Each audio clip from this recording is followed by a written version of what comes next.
Good morning, everybody. My name is Veronika McKillop, and I chair the UK IPv6 Council. The clicker is here.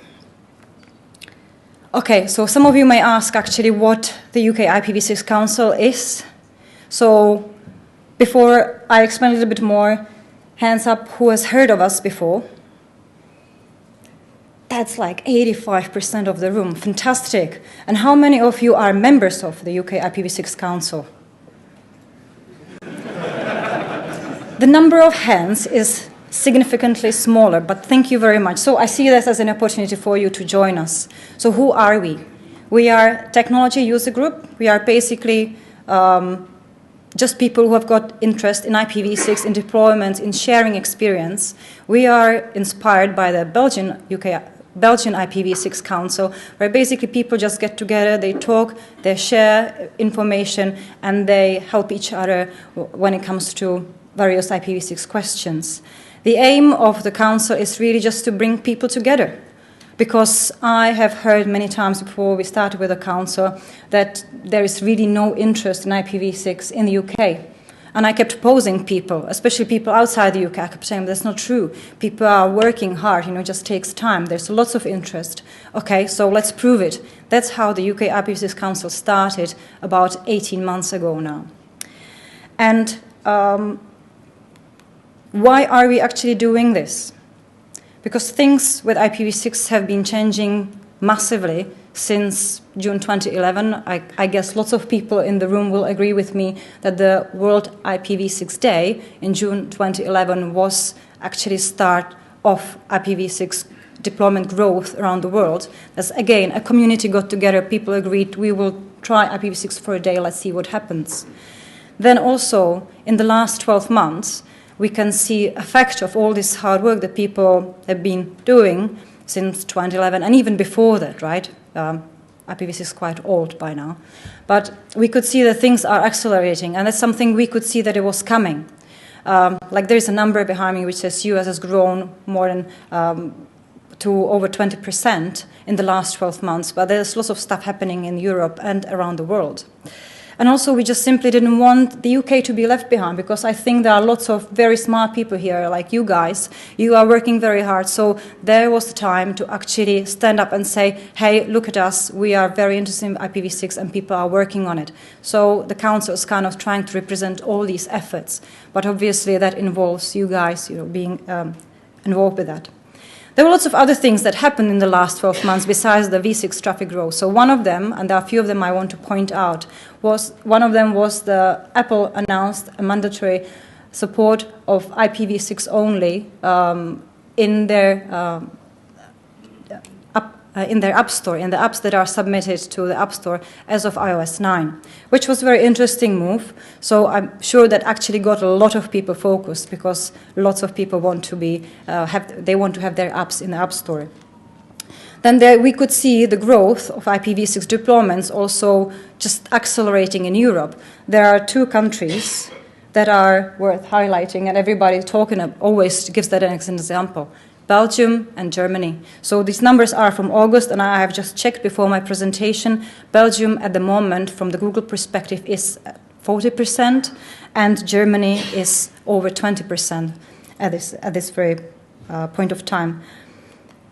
And then also another very important thing happened, and these announcements and things just send shockwaves throughout the world that ARIN basically is at zero. So what they can do only IPv6. Nobody can get more v4 addresses in ARIN space. In RIPE, we are kind of in a different situation, but you know that RIPE is in conservation mode, where you get only /22 and you get only 1 and you don't get anything more, so go and do IPv6. And globally, where is the effect? Where are we now in January 2016?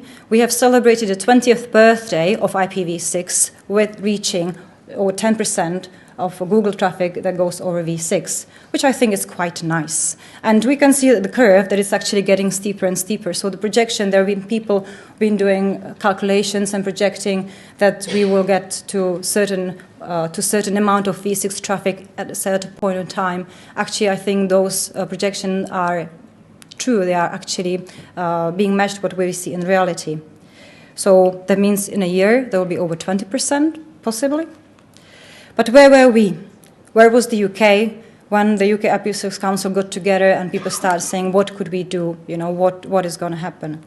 So in general, the perspective was like, yeah, it's a bare land, there's nothing going on in the UK. However, everybody knows that when it rains in the desert, you get actually quite a lot of life and green.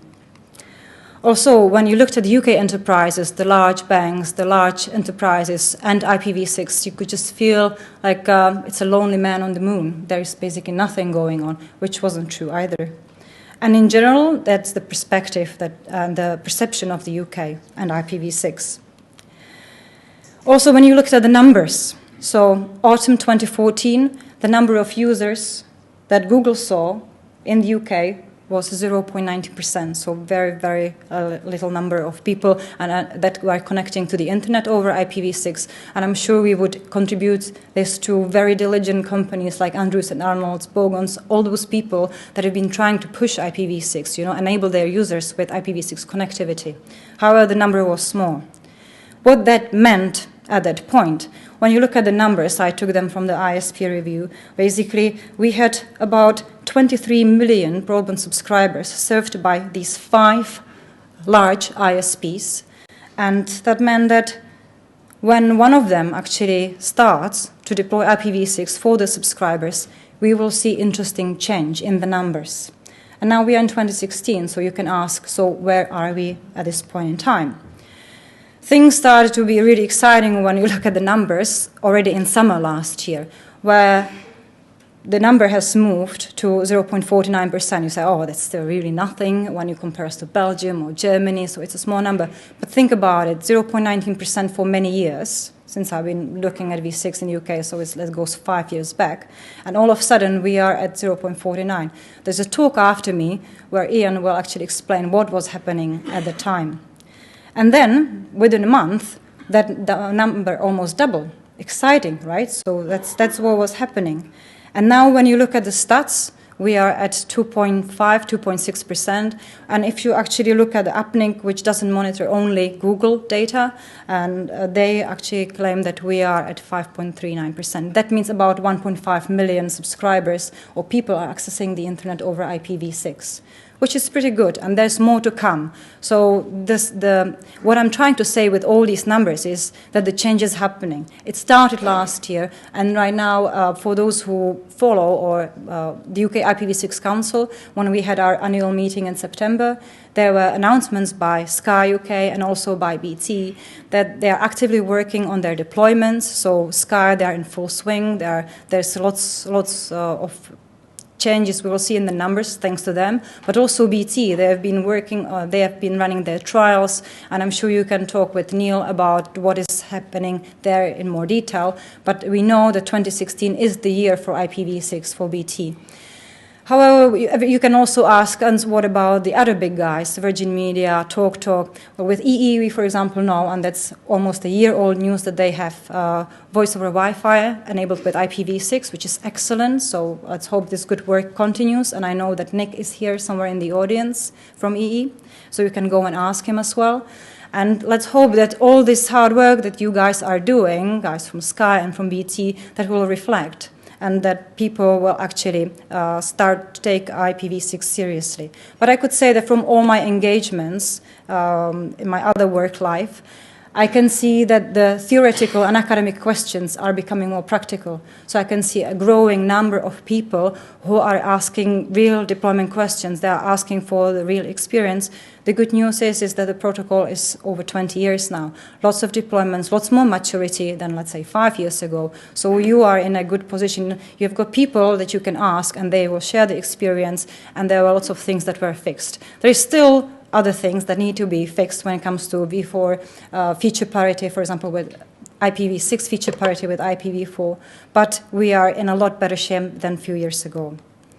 So definition of success for the Council, when we actually got together and started debating IPv6, we said the V6 traffic will grow in the UK. I must say this is happening, which is fantastic news. Obviously, that doesn't mean that we are done yet. There is still a lot more work to be done. hopefully people who engage with the council, they will be inspired and they will feel more confident, like they are not the lonely man on the moon, but there is everybody else is actually looking at the same things. They are trying to solve the same problems and answer the same questions. So let's do it together. Let's get inspired from each other. And also what we would like to see, this is something that I think is kind of the next thing, moving beyond the ISPs. Because the big guys and you, even smaller ISPs, you guys are working hard on this. You are getting your networks ready. You are getting ready to enable your subscribers and business customers. So we need to now move into those enterprise networks that think, oh, we'll just deal with NAT64 or we will hide. But they've got V6 in their networks anyway, right? Because all these devices that you guys use, they speak V4 and V6. So it's better to take control over that rather than avoid and stick your head in the sand as the ostrich. So what we did as the council over the last 16 months since we went public at the UKNOF33 in Belfast, which I really want to thank Keith for giving me that opportunity to introduce UKNOF to the wider audience.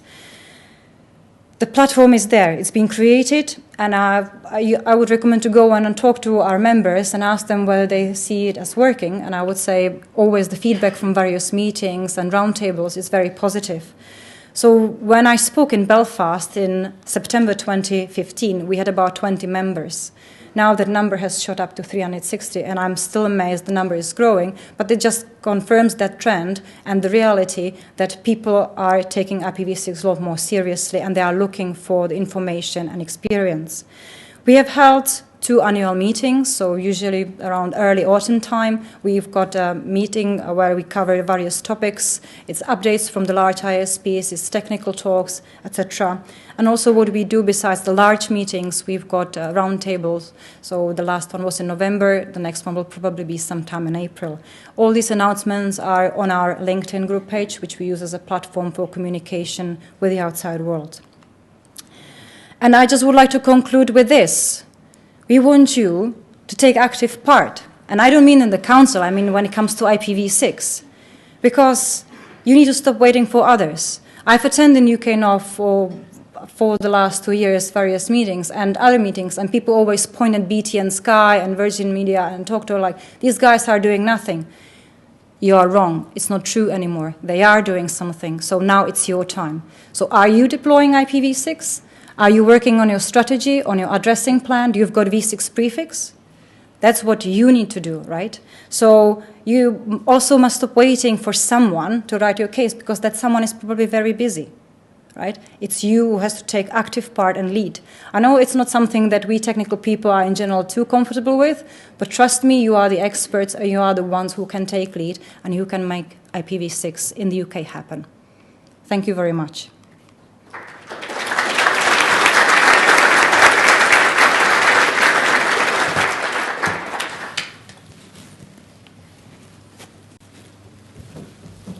Do we have any questions for Veronika? I have one, which is that this is not the first or possibly not even the second time that there's been a body to promote IPv6 in the UK. What's different this time? I would say we don't have any profit, we don't have any income, we just bring people together who want to talk. So I would say that's something that is working. That's the community is getting together. It's community driven. It's not a couple of large companies that are trying to push things. It's really share that experience. So that's one different thing. And we also we engage with people who really want to engage. So we are not going to go and force anyone because things are happening anyway. We just basically want to bring attention to IPv6. So I would say that's different.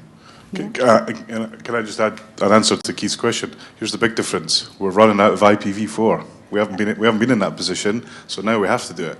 Yeah.